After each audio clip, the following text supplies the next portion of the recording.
রাসূল সাল্লাল্লাহু আলাইহি ওয়াসাল্লাম হঠাৎ করে ওই ঝগড়ার দিকে খেয়াল করলেন, ওইদিকে খেয়াল করে ওই তারিখটার কথা তিনি ভুলে গেলেন। ফারুফিআত, রাসূল সাল্লাল্লাহু আলাইহি ওয়াসাল্লাম বললেন আমার হৃদয় থেকে, অন্তঃকরণ থেকে এটাকে উঠিয়ে নেওয়া হবে।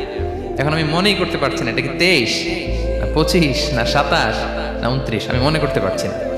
এজন্য রাসূল সাল্লাল্লাহু আলাইহি ওয়াসাল্লাম বলেছেন যে তবে আমি এতটুকু মনে করতে পারছি, ফালতামিসুহা ফিল আশরিল আওয়াখিরি ফিল বিত্রি, রমাদানের শেষ দশকের বেজর রাত্রিগুলোতে তোমরা কদর তালাশ করো। বেজর রাতে যদি তোমরা কদর তালাশ করো তাহলে এই কদর সুনিশ্চিতভাবে তোমরা পাবে।